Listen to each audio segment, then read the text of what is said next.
ঐৰা মলিন বদন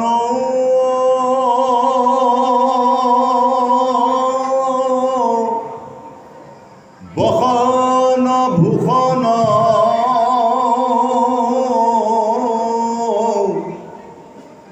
শৰীৰ সুখী নকৰে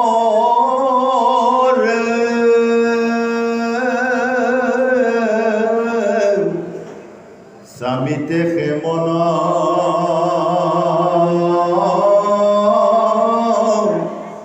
নচাৰে সঘন স্বপ্ন দয়ালি ধৰে ঐ প্ৰাণ হৰি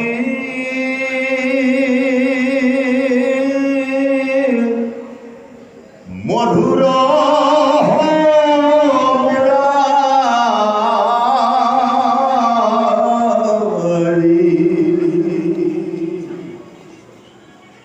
ময়ো জানা সেহি থান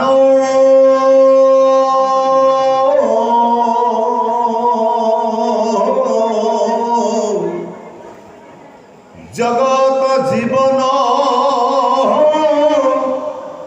তোমাক দেখিতে আকুলিত মোৰ প্ৰাণ ঐৰা জীৱৰ জীৱন কমল নয়ন মোৰ নাহিয়া কাম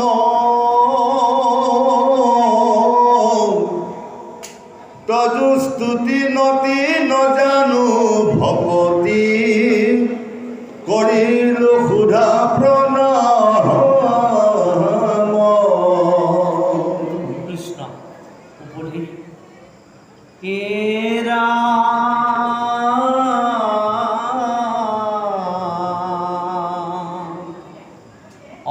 এহি মতে মহামতী বিজয়তু কৰিয়াতি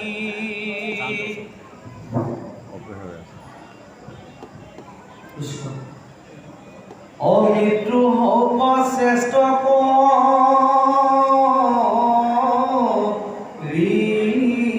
মানি মাধৱৰ চৰণত আপোন প্ৰাণ কথাপি অপৰিণা কাৰুণস্তু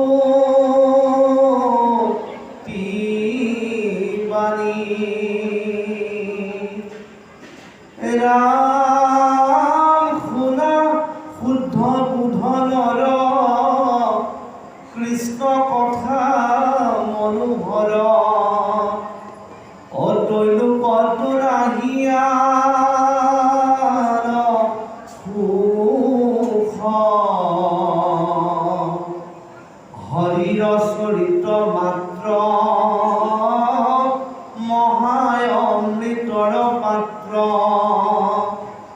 শ্ৰৱণতে হৰে মেৰুখ ধন জন ভাৰ্যা পুত্ৰ জ্ঞাতি মিত্ৰ কুল পুত্ৰ ঐহাতু কিঞ্চিতু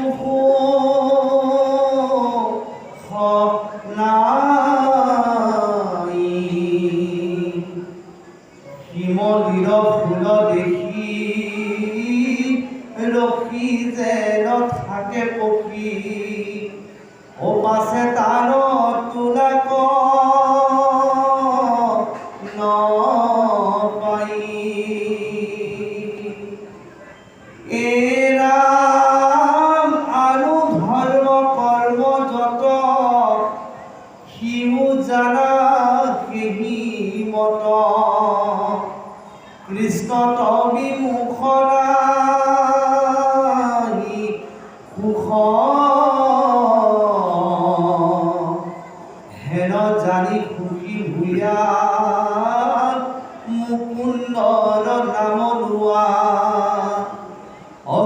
যুগ জন্মৰ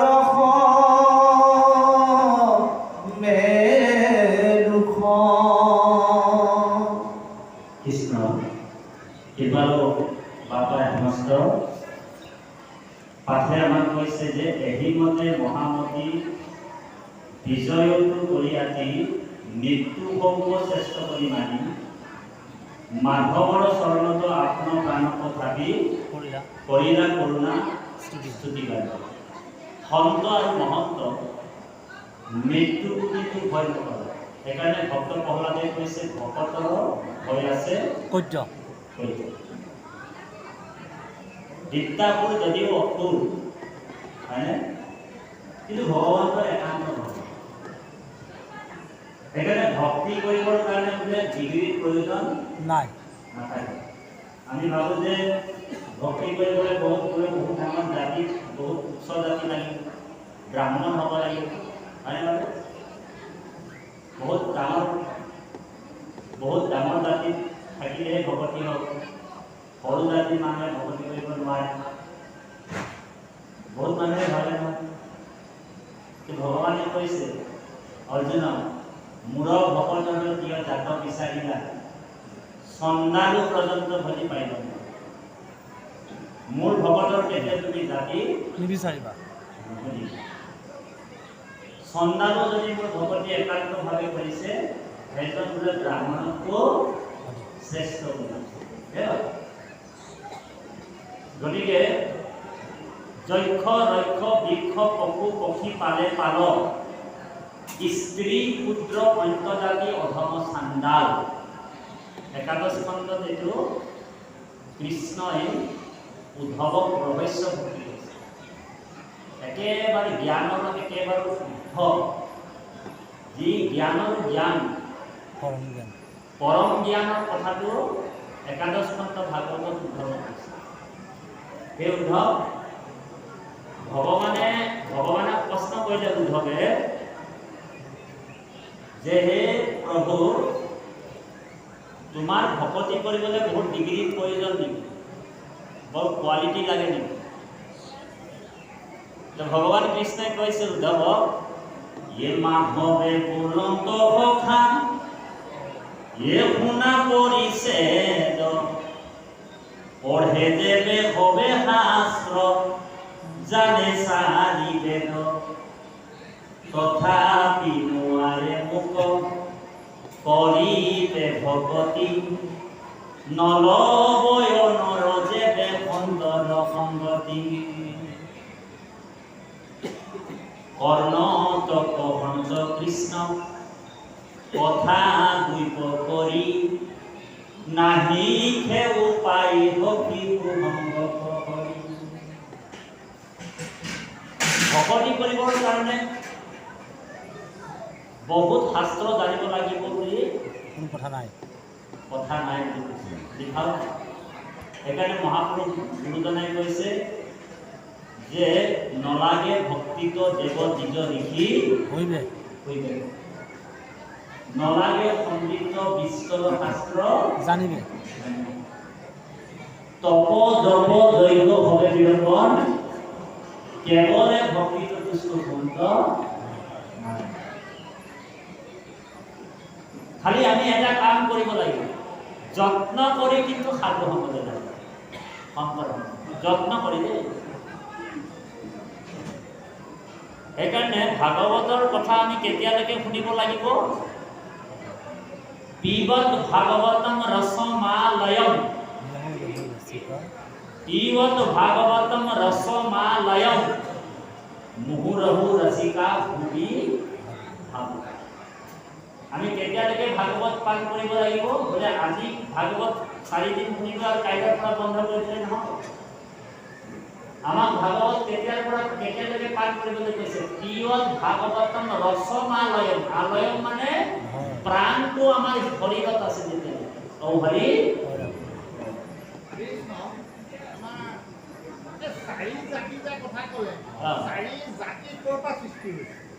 ভগৱন্তৰ শৰীৰৰ পৰাই সৃষ্টি হৈছিল 4 জাতি। ভগৱন্তৰ মানে এইটো আপোনাৰ ভোজাৰ পৰা সত্ৰিয়ৰ সৃষ্টি হৈছিল। ভোজাৰ পৰা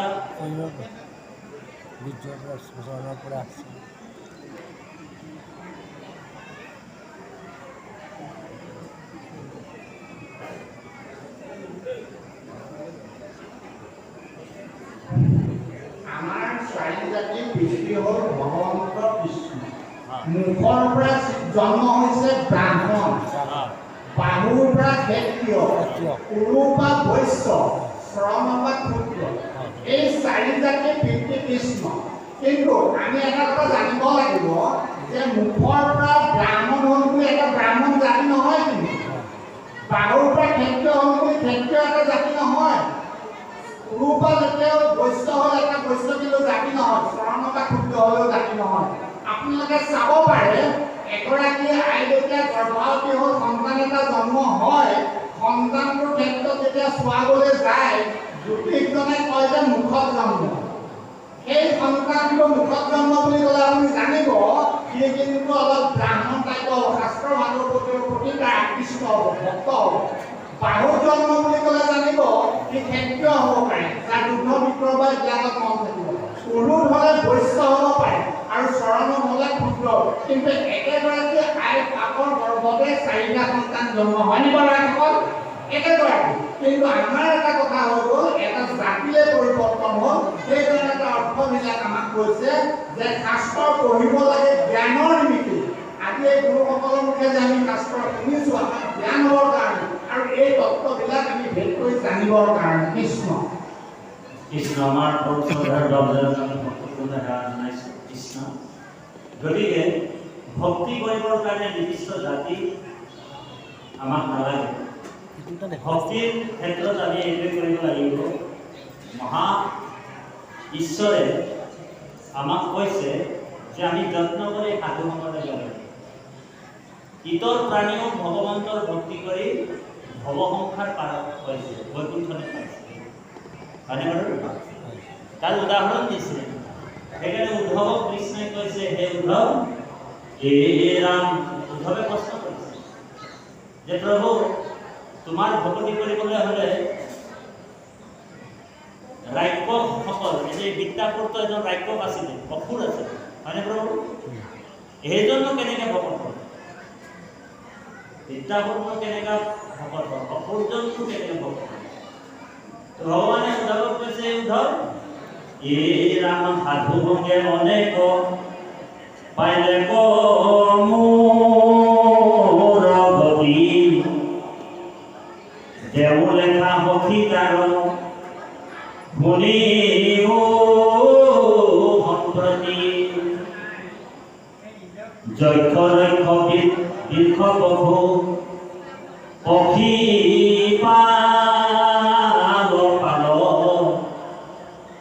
স্ত্ৰী পুত্ৰ অন্ত জাতি অধম চাণ্ডাল, তাতো কৰি অনেক অধিক পাপমতি, ভকতৰ সংগত পাইলে মোৰ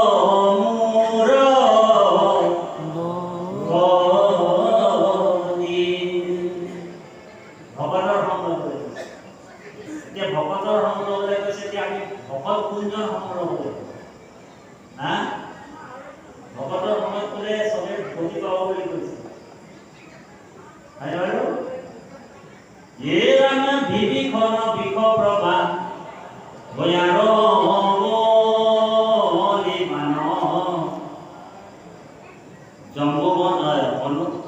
জম্বুবন্ত জটায়ু সুগ্ৰীৱ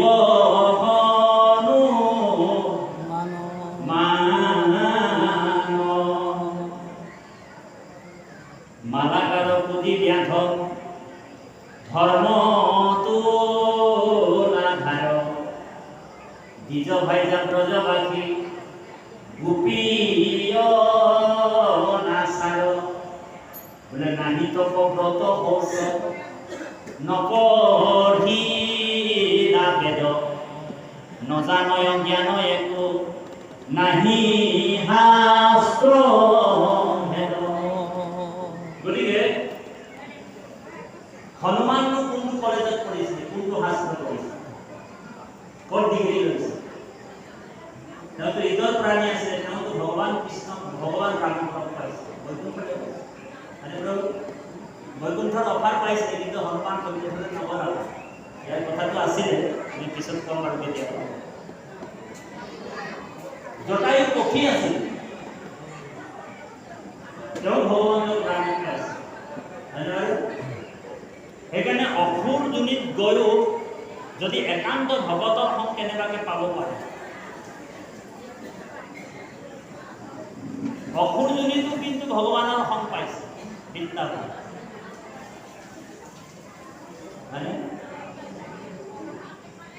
বিদ্যাধৰ যদিও অসুৰ, কিন্তু ভগৱন্তৰ একান্ত ভক্ত। আৰু সেই বিদ্যাধৰে আত্মতত্ত্ব জ্ঞান ইন্দ্ৰক দিব। অলপ সময়ৰ পিছত নহয়, অলপ সময়ৰ পিছত ইন্দ্ৰক আত্মতত্ত্ব জ্ঞান।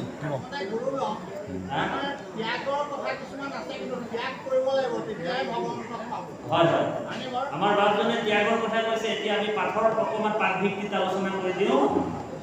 ইয়াতে কৈছে যে শুনা শুদ্ধ বুদ্ধ নৰ কৃষ্ণ কথা মনোহৰ, তৈলুকত নাহি আন সুখ, শৰীৰ চৰিত্ৰ মাত্ৰ মহা অমৃতৰ পাত্ৰ, শ্ৰৱণত ফলে হবে। যে হৰি কথাই মানুহক তৈলুকৰ সুখ প্ৰদান কৰিব পাৰে। এতিয়া আপুনি মই কি সুখ বিচাৰি ফুৰিছো? আপুনি মই অকল কি সুখ বিচাৰিছে? পুত্ৰ ভাৰ্যা ধন টকা পইচা, আজি এক মহল আছে, কালি 2 মহল হৈ যাব, হয়নে বাৰু? আজি এক মহল আছে, কালি 2 মহল হৈ যাব।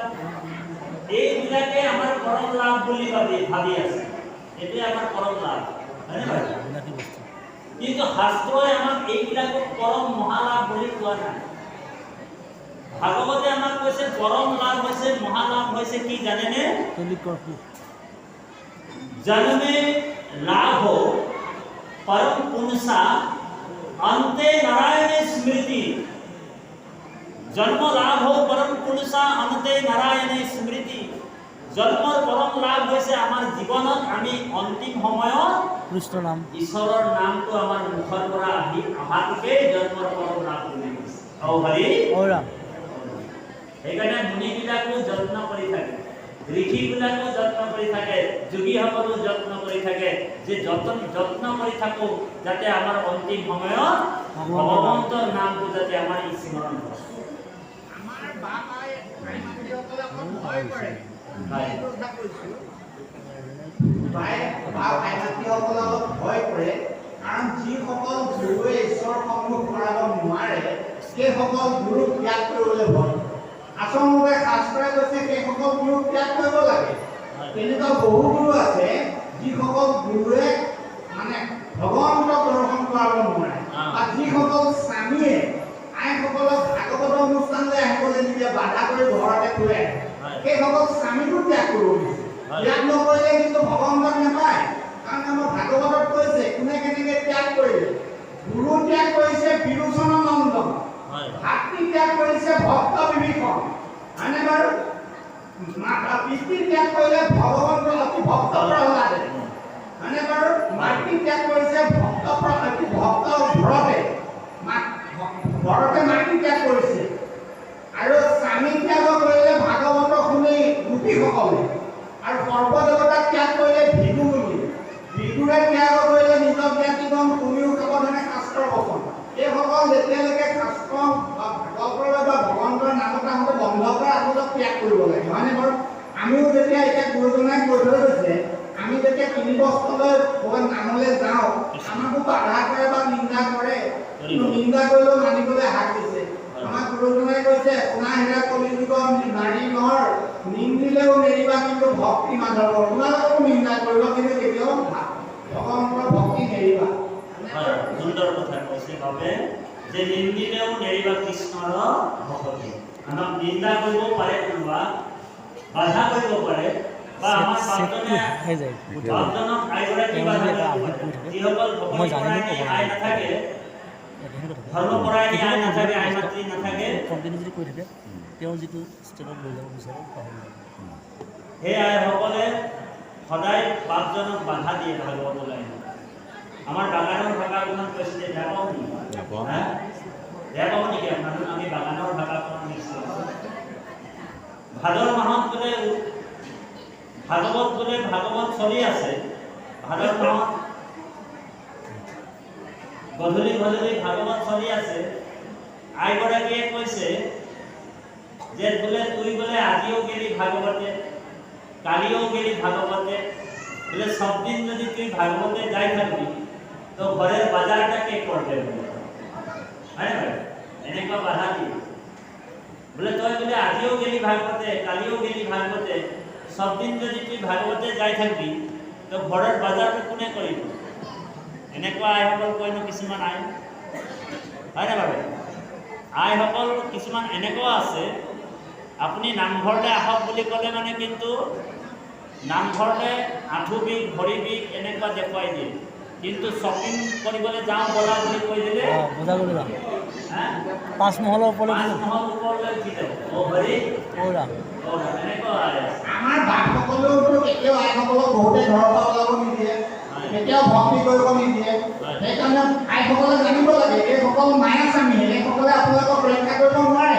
তাৰ প্ৰমাণ দ্ৰৌপদী যেতিয়া বস্ত্ৰহৰণ হৈছিলে কৌৰৱৰ ৰাজসভাত, 5জনকে মহাবীৰ বহি আছিলে, 5জনৰ এজনেও বস্ত্ৰহৰণৰ পৰা ৰক্ষা কৰিব পাৰিছিলে, এজনেও নোৱাৰিলে, চবে তলমুখে বহি থাকিল। কিন্তু ৰক্ষা কৰিলে কোনে? জগতৰ স্বামী পৰমেশ্বৰে। সেইকাৰণে তেওঁ ওচৰত শৰণ ল'লে ৰক্ষা হ'ব যে সিদ্ধান্ত। সুন্দৰ কথা। আমি 1 মিনিট সময় হৰি নাম ল'ম, সকলোৱে সহযোগ কৰিব, তাৰপিছত আমি আকৌ পাঠৰ মাজত সোমাই যাম। 1 মিনিট সময় সকলোৱে হৰি নাম ল'ম। তাৰমানে অকণমান কোলাহল হৈছে, অকণমান বন্ধ কৰিবৰ কাৰণে হৰি নাম ল'ব লাগিব। কৃষ্ণ দেৱ কৃষ্ণ জয় জয় ৰাম জয় শ্ৰী সকলোৱে গাব আনন্দ জয় জয়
ইয়া জগতক তাইলা সংসার বিন্দু হে জয় জয় রাম জয় শ্রী রাম জয় সনাতন হরি হে রাম হে নয় কৃপাল অপর নাই নাই নাই আর বন্ধু হে রাম জয় জয় রাম জয় শ্রী রাম জয় সনাতন হরি হে কৃষ্ণ এ জয় জয় রাম জয় শ্রী রাম জয় সনাতন হরি হে জয় জয় রাম জয় শ্রী রাম জয় সনাতন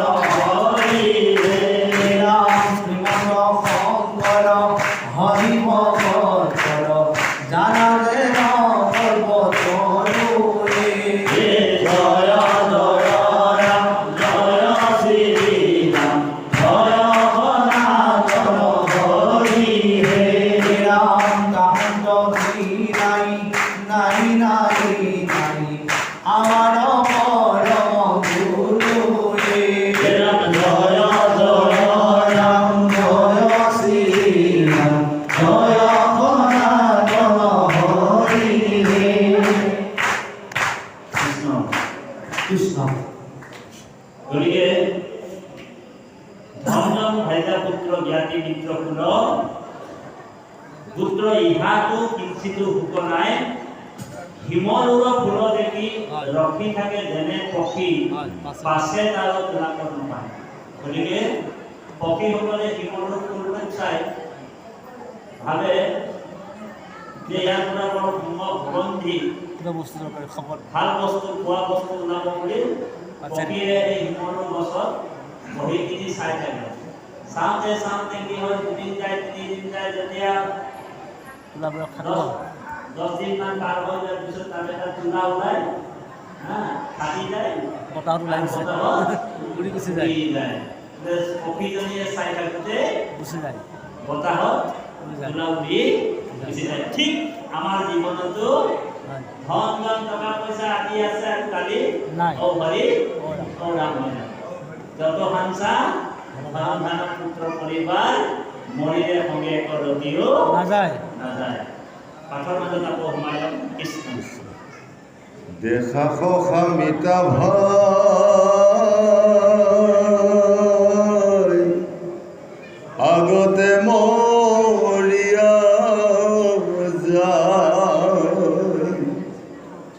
ধন জন সবে পৰি হৰি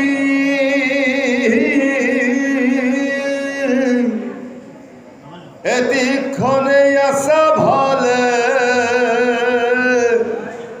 একতিলে নিবে কালে জানি হৰি ভজা জান্ত কৰি কৃষ্ণ জুনু বোলা সবে মোৰে এৰাই বাক কোনে পাৰে হৰি কভ জিলে ৰক্ষ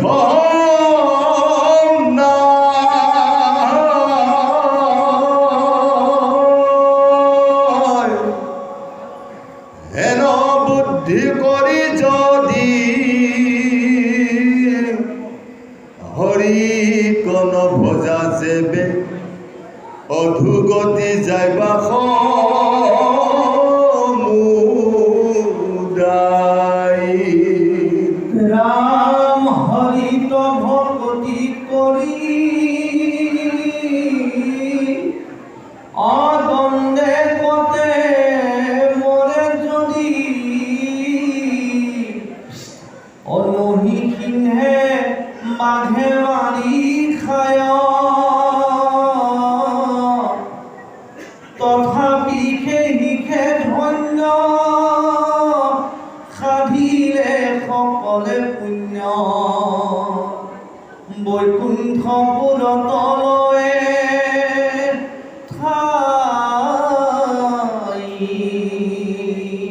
কৃষ্ণ পাঠে আমাক কৈছে দেখা সখা মিতা ভাই আগতে মৰিয়া যায় ধন জন হবে কৰি হৰি এটিক্ষণে আশা ভালে ভালে একতিলে নিবে কালে জানি হৰি ভজা শান্ত কৰি গতিকে মৃত্যু আমাৰ কাল ৰূপে আমাক মৃত্যুৱে বেৰি ৰাখিছে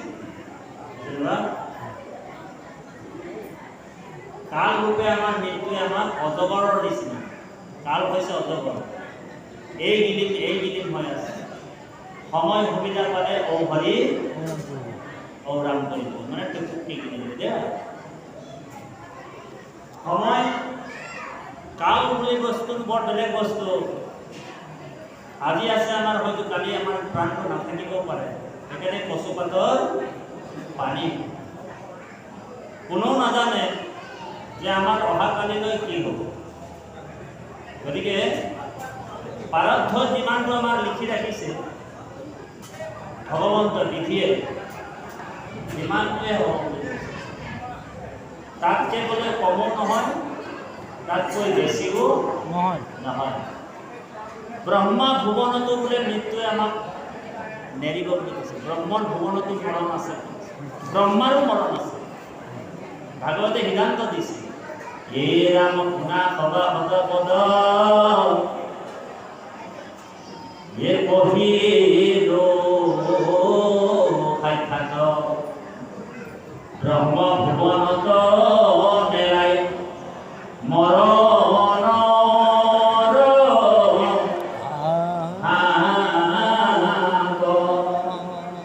ব্ৰহ্ম ভুৱনতো মৰণৰ হাত নেৰাই বুলি কৈছে তাতো মৃত্যু গুচি যাব কাল গুচি যাব হে ৰাম যদি ব্ৰহ্ম ৰূপ যায় মহাযত্ন কৰি ব্ৰহ্মাৰ ভুৱন পৰা কালে আনে হৰি দুৰন্ত কালৰ হাত নেৰায়ে কুমত তলু পৰ্যন্তে মৃত্যু উপজে লগত কেঁচা থাকোঁতে পকা ফল পৰি যাব পাৰে পৰি যাব পাৰে নাই নাই পকা থাকোঁতে বোলে কেঁচা ফল সৰি যাব হয় এনেকুৱা হৈছে নে পকা থাকোঁতে কেঁচা ফল সৰি গৈছে হৈ যায় জীৱনৰ কিবা ভৰসা আছে নেকি সেইকাৰণে ইয়াতে ভাগৱততে উল্লেখ কৰিছে ভাগৱতে সিদ্ধান্ত দিছে যে দেখা সখা মিতা ভাই আগতে মৰিয়া যায় ধন জন সবে পৰি হৰি চিন্তা কৰোঁতে বোলে মৰিলেই নহয় বোলে আমুক জেগাত মাটি ল'ম হা ধুনীয়া এটা ঘৰ বনাম ছোৱালীজনী আছে বিয়া দিম হয়নে বোলে ভাবোঁতে ঔ হৰি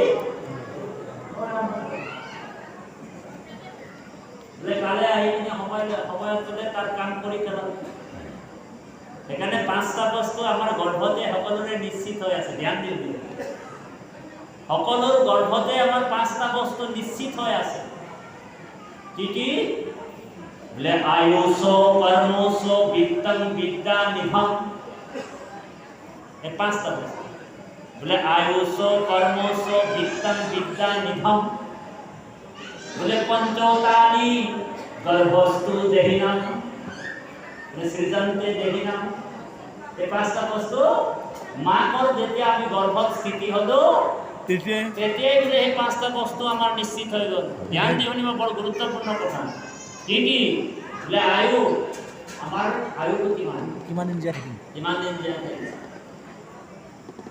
কৰ্ম আমাৰ কৰ্ম কি হ'ব চুৰ কৰে বদমাছ কৰে যিবোৰ কৰিব চুৰ কৰিবনে ডকাইত কৰিবনে ভাল কাম কৰিব আমাৰ জীৱনৰ কৰ্মটো আমাৰ তেতিয়াই গৰ্ভতে ঠিক হৈ আছে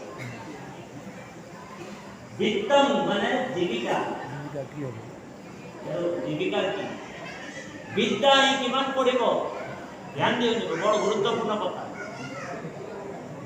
এজন ল'ৰা আপুনি চাব মেট্ৰিকত যদি এবাৰ ফেল হয় আপুনি তাক আৰু নাম লগাই দিয়ে আকৌ ফেল হয় আকৌ নাম লগাই দিয়ে আপুনি বলেৰে যিমানেই নাম লগাই থাকক বোলে তাৰ বিদ্যাৰ তেওঁ মেট্ৰিক ফেল লেখি আছে আৰু হৰি মেট্ৰিকলৈ লেখি আছে তেওঁ বাৰু আপুনি পঢ়াব নোৱাৰে কাৰণ এইটো গৰ্ভতে ঠিক হৈ আছে পাঁচটা বস্তু গৰ্ভতে ঠিক হৈ আছে আয়ুষ কৰ্মচ বিত্তম বিদ্যা আৰু নিধন নিধন মানে কেতিয়া কৰিব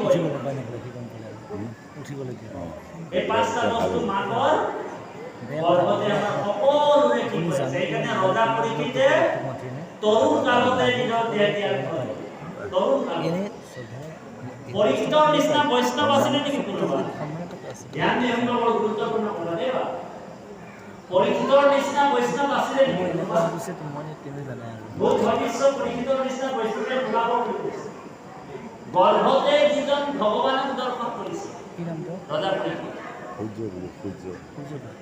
বিশ্ব ব্ৰহ্মাণ্ডৰ একান্ত ভকত হৈছে পৰীক্ষিত ৰজা পৰীক্ষিত গৰ্ভতে যে যিজন নেকি পৰমাত্মাক দৰ্শন জন্ম নোহোৱাৰ আগত এজন নিচিনা বৈষ্ণৱ আৰু পৃথিৱীত নাছিলে তথাপিও বোলে তেওঁৰ কল্প কালতে তেওঁ অহৰি কাৰণ প্ৰাৰব্ধই প্ৰাৰব্ধৰ কাম কৰিব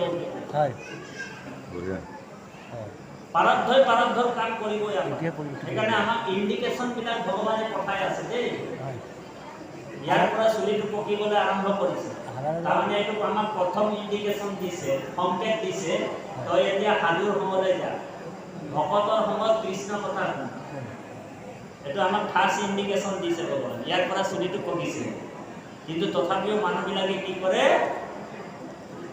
মই বহুত দিনলৈকে জীয়াই থাকিম বুলি মই বুঢ়া নাই হোৱা বুলি ইয়াক কালাৰ কৰি লৈছে চুলিটো হয় নাই ইণ্ডিকা লগাই কিনি কালাৰ কৰি লৈছে কোলা কৰি লৈছে তথাপিও নামঘৰলৈ নাহে ভকতৰ সময়লৈ আহে নেকি নাহে এইটো ফাৰ্ষ্ট ইণ্ডিকেশ্যন দি দিলে আমাক তই এতিয়া বুঢ়া হৈছ তই হৰি ভজন কৰ হৰি ভকতি কৰ আয়ুটো দিনে দিনে আমাৰ পাৰ হৈ গৈ আছে দেই বাৰু সেইকাৰণে হিন্দীত কৈছে এজন গজল গায়কাৰ কৈছে চলি যা ৰহি হে उम्र धीरे धीरे चली जा रही है उम्र धीरे धीरे আমার উমর ধীরে ধীরে গৈ আছে আয়ুটো আমাৰ ধীৰে ধীৰে পাৰ হৈ গৈছে সূৰ্যৰ লগত আয়ু যেন হৰৈ মানে বাৰু প্ৰভু সমস্ত আমাক ইণ্ডিকেশ্যন বিলাক পঠিয়াই আছে ভগৱান এটা এটাকে অলপ দিনৰ পিছত কাণটো কলা কৰি দিব তই কৃষ্ণ কথা নুশুন নহয় কাণ দুখন দিছিলো কৃষ্ণ কথা নুশুন নহয় পৰচৰ্চা পৰনিন্দা শুনি থাকো কোনোদিন ভগৱতৰ সমান কৈ বোলে কৃষ্ণ কথা নুশুনিলি নহয় এটা কাম কৰিম ৰবা কাণ দুখন মইহে দিছিলো তোমাক এটা কাম কৰিম বোলে মই তোমাৰ কাণ দুখনেই কলা কৰি দিম শুনি থাক আৰু এতিয়া পৰচৰ্চা পৰনিন্দা কিছুমান জায়গাত আইসকলে অকল পৰচৰ্চা পৰনিন্দা কৰে আমাৰ আইসকল বাৰু তেনেকুৱা নহয় আমাৰ বৰ ৰাইডিঙীয়া নহয় বাকী সকলৰ কথা কৈছে দেই ৰাইডিঙীয়া আইসকলৰ কথা কোৱা নাই মানে ৰাতিপুৱা যেতিয়া শুই উঠে ইফালৰ পৰা বাহনীটো লৈ শাৰী শাৰী আহি বেদ পাইহি এফালৰ পৰা এজনী ওলাই যায় দুইজনীয়ে যেতিয়া এডজাষ্ট হৈ যায় তাৰ ঘৰত এইটো হৈছে ইয়াৰ ঘৰত এইটো হৈছে তাৰ বোৱাৰীটো এনেকুৱা তাৰ বোৱাৰীটো তেনেকুৱা তাই বোলে ইমান সুন্দৰ কাপোৰ ক'ত পালে অকল পৰচৰ্চা পৰনিন্দা আৰম্ভ কৰি দিয়ে 1 ঘণ্টামান পৰচৰ্চা পৰনিন্দা আৰম্ভ কৰি দিয়ে হয়নে বাৰু কিন্তু ভাগৱতে কৈছে যে গ্ৰাম্য কথা কথনে মলিন হুৱে মন আমি যিমান পৰচৰ্চা পৰনিন্দা কৰিম ভগৱানে কৈছে যে তোমাক কাম দুখন দিছিলো মই কৃষ্ণ কথা শুনিবৰ কাৰণেহে দিছিলো অমৃত হয়নে বাৰু কিন্তু তুমি দেখোন বোলে পৰচৰ্চা পৰনিন্দা শুনি সময়বিলাক পাৰ কৰি দিলা বোলে এটা কাম কৰিম ৰবা অলপ দিনৰ পিছত তোমাৰ কাম দুখন বোলে নুশুনা কৰি দিম শুনি থাকে কলা কৰি দিম সোনকালে হয়নে বাৰু হয় তাৰপিছত ভগৱানে কৈছে তোমাক 32টা দাঁত দিলো কিহৰ কাৰণে 32টা দাঁত দিলো বোলে ভগতে বোলে নাম গাব নামৰ প্ৰসাদ ওলাব হয়নে বাৰু হয় সেই নামৰ প্ৰসাদটো চুবাবৰ কাৰণে আমাক 32টা দাঁত দিছিল হয়নে প্ৰভু হয় কিন্তু 32টা দাঁত লৈ কিনে আমি কি কৰিলো অকল মাছ মাংস চুবাই থাকো ও হৰি ও ৰাম ওৰা হয়নে বাৰু হয় অকল মাছ মাংস বোলে আজি মাছ কালি মাংস এফালে বোলে প্ৰাৰ্থনাও গাই আছো মই সপূৰ্ণ নৰসিংহ বামন পৰশুৰাম হৰিৰাম কৰা খচিৰাম এফালে মৎস্য মানে মাছ মৎস্য কুৰ্ম নৰসিংহ ডেলি গাই আছো হয় আৰু বোলে বাপে বোলে মাছ নহ'লে ভাতেই নাই ভোকে বোলে ও হৰি ও ৰাম এফালে মৎস্য কুৰ্ম নৰসিংহ বামন পৰশুৰাম গাই আছে হয় আৰু বাপৰ বোলে মাছ নহ'লে বোলে ভাতেই নোসোমায় ও হৰি ও ৰাম ও ৰাম বোলে কি ৰকম ভকত ৰে এনেকুৱা ভকত হ'লে হয় নেকি আমি কিছুমান কথা ভকতি লাইনত গ'লে আমি সাধনত আহিব লাগিব দেবা হয় মাছ মাংস যদি আমি ডেইলি খাই আছো আৰু এফালে বোলে নামো গাই আছো বেলেঞ্চত নাথাকিব জমা হয় নাথাকিব নাথাকে বোলে একফালে কামানি কৰিছে একফালে হয়। একফালে ওলাই গৈ থাকিব ফুটা কলহ ধ্যান দি দেব আমি তাঁতি বাপে আপোনালোকৰ বোলে বন্ধ কৰিবলৈ অহা নাই চব পাবিলাক ধৰক মাছ খাতি কি খাতি খাই তাত হৰি ও ৰাম যিটো ভাগৱতে কৈছে মাছ মাংস এইবিলাক আখৰিক ভোজন বুজিছেনে বাৰু হয় বেদে ইয়াক মানা কৰিছে বোলে আহাৰ শুদ্ধয়ো শতশুদ্ধি শতশুদ্ধি ধ্ৰুৱা স্মৃতি আহাৰ শুদ্ধি শতশুদ্ধি ধ্ৰুৱা আহাৰ শুদ্ধয়ো শতশুদ্ধি শতশুদ্ধি ধ্ৰুৱা স্মৃতি আৰু স্মৃতি যেতিয়া শুদ্ধ হ'ব এতিয়া তেতিয়া আমাৰ বিবেক হ'ব আৰু কৃষ্ণত অৰ্পণ হ'ব। ভক্তি হ'ব বিপ্ৰ মুখ্য বুলি কৈছে আৰু আমাৰ মুক্তিৰ যিটো ৰাজমাৰ্গ মুক্তিৰ ৰাজমাৰ্গটো তেতিয়াই খুলিব যেতিয়া আপোনাৰ আহাৰ সাত্বিক হ'ব ও হৰি ও ৰাম ও ৰাম। কিন্তু আমি আহাৰটো সাত্বিক কৰিব পৰা নাই কাৰণ আজি মাছ কালি মাংস ডেইলি মাছে মাংস পুৰাই ডুবাই আছে কিছুমান মানুহে কিছুমান ভকতটো মাছে মাংস চুবাই চুবাই মদও খায় ও হৰি ও ৰাম ও ৰাম দেখাত শুনাততো ভকত যেন লাগে হয় কিন্তু বোলে ৰাত হ'লে বোলে মাছে মাংস পুৰা দবা পিঠা খাই লয় হয় আৰু ৰাতিপুৱা শুই উঠি গা পা ধুই কিনি গুৰু আসনত গৈ কিনি মই কেৱলে তোমাৰ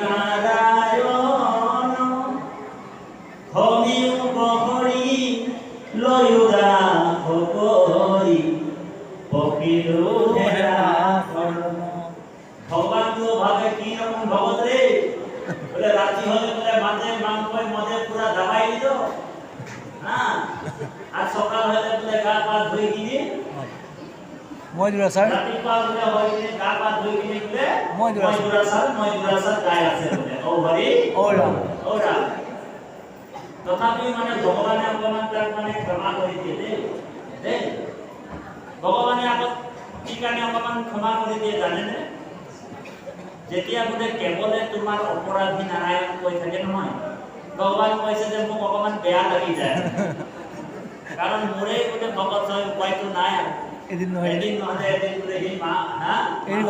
এৰিব গতিকে কৃপালু বাবাই সমস্ত এই আহাৰটো আমি সাত্বিক খাব লাগিব আমাক বেদেও কৈছে দেই বাৰু গতিকে কৃপালু বাবাই সমস্ত ইয়াতে বিদ্যাসুৰ যদিও অসুৰ আছিল কিন্তু কৃষ্ণৰ একান্ত ভকত আছিল সেইকাৰণে কৈছে আমাক ইণ্ডিকেশ্যনবিলাক কৈ আছে ভগৱানে আমাক ইণ্ডিকেশ্যন দি আছে 32টা দাঁত যেতিয়া আমাক ভগৱানে দিছে নামৰ প্ৰসাদ চুবাবৰ কাৰণে দিছে আৰু যদি এই 32টা দাঁত পাই কিনে আমি যদি নামত প্ৰসাদ আমি নুচুবাওঁ, ডেইলি মাছ মাংস খাম, তেতিয়া ভগৱানে কি কৰিব জানেনে?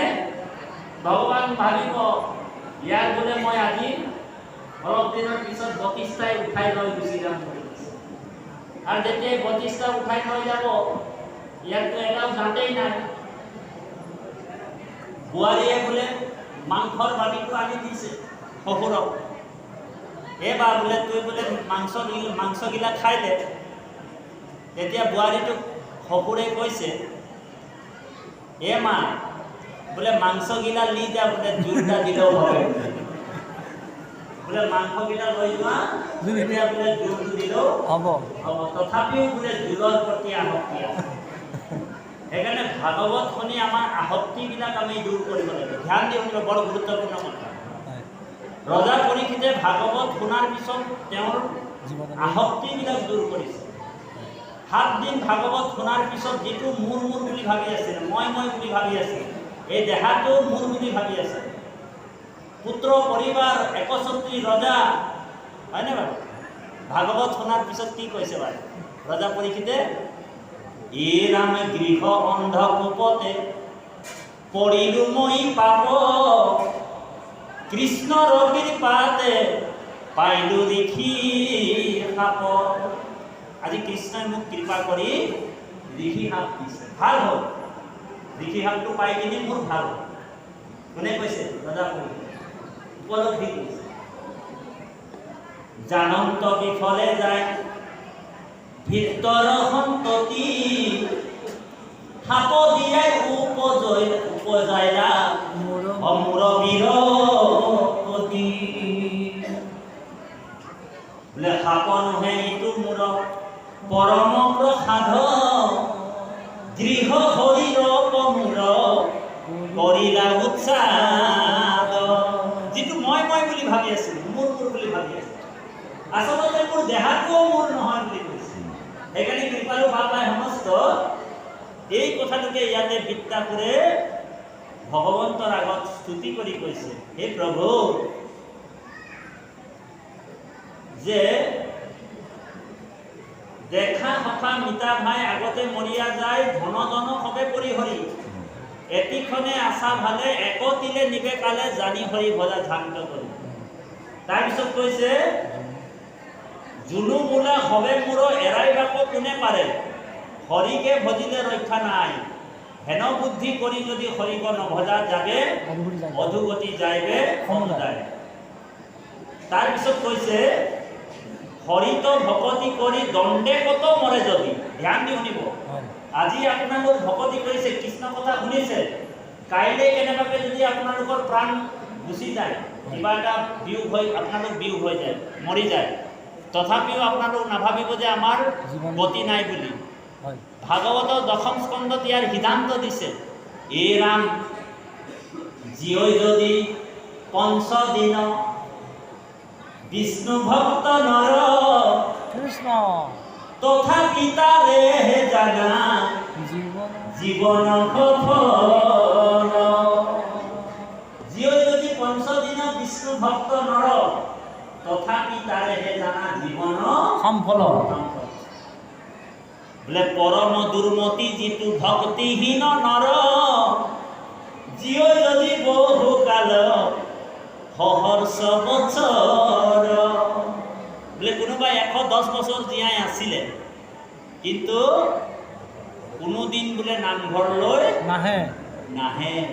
কিছুমান মানুহে কয় নহয়, মোৰ ককা দেউতা বোলে 110 বছৰ জীয়াই আছিলে। বোলে জীয়াই আছিলেতো কি ডাঙৰ কথা হ'ল, হয় নহয়? মোৰ বোলে আইতা বোলে 120 বছৰ জীয়াই আছিল, বোলে 120 বছৰ জীয়াই আছিলেতো কি ডাঙৰ কথা হ'ল, হয় নে বাৰু? কোনোদিন নামঘৰলৈ নাহিল, কোনোদিন ঈশ্বৰৰ নাম নললে, কোনোদিন হৰি কথা নুশুনিলে, বোলে আহিল কণা গল কণা, সাগৰী কাটিল থ্ৰী কণা। তেওঁৰ জীৱনটো আহিল আৰু গ'ল। আৰু কোনোবা যদি 5 দিনো আহি কিনি যদি ভকতি কৰিছে কৃষ্ণৰ, তেওঁৰ জীৱনটো ধন্য বুলি কৈছে। এইবাৰ এতিয়া পাঠৰ মাজত আকৌ সোমাই যাম। কৃষ্ণ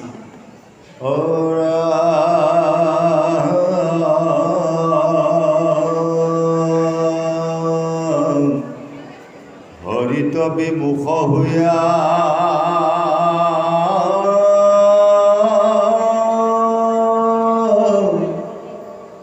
সহস্ৰ জীয়া খনি কৰুণ সাধিলে ফল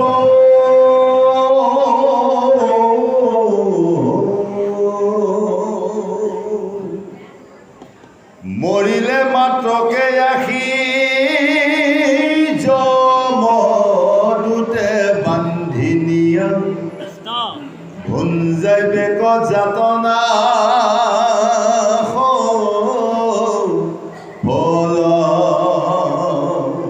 ৰাম মৰণ বুলি আটাক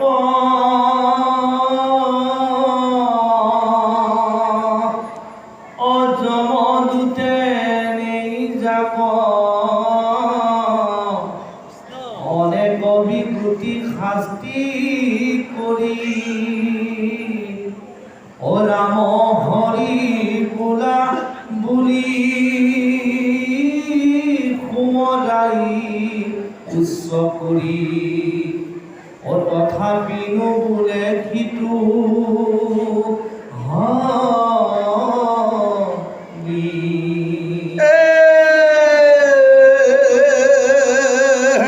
মই মহাজন বুলি ফুৰে কিলাকুনি তৰি অনেক দেখাৱে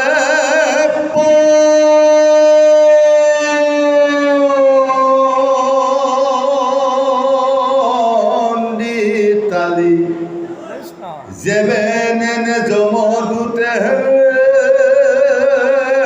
ঘূৰ নৰ কৰ পথে তেবে শেষা ফল কৰে তাহালি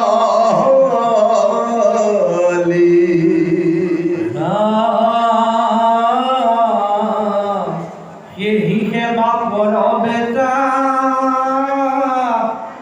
অগুচাইলে জমৰ ছটা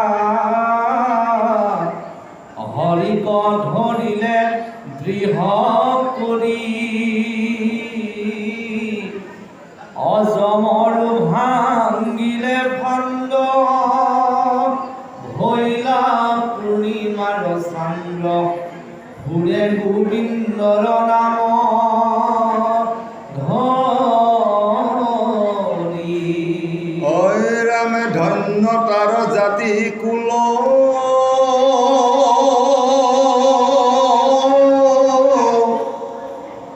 বংশৰ কমল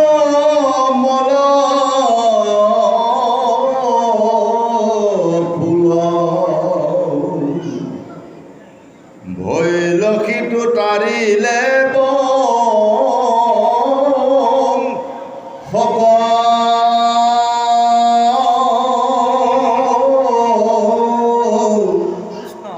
কুলৰূপ দীপ ভৈল তাহাৰে জহ ৰৈল মৰণতেও নেৰয় কৃষ্ণ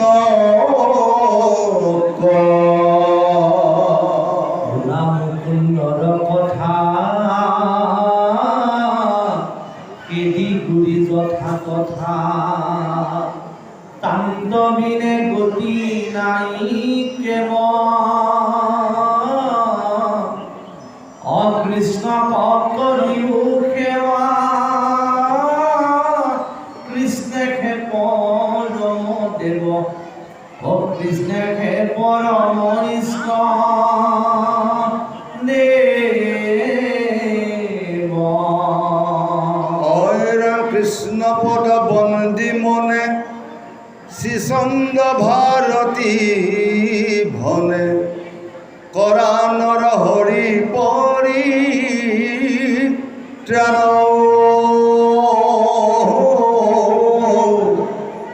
নিন্দুক পাখণ্ড খণ্ডে হৰি বোলা ঘিউ দণ্ডে যাব দেখে থাকে ইটো প্ৰা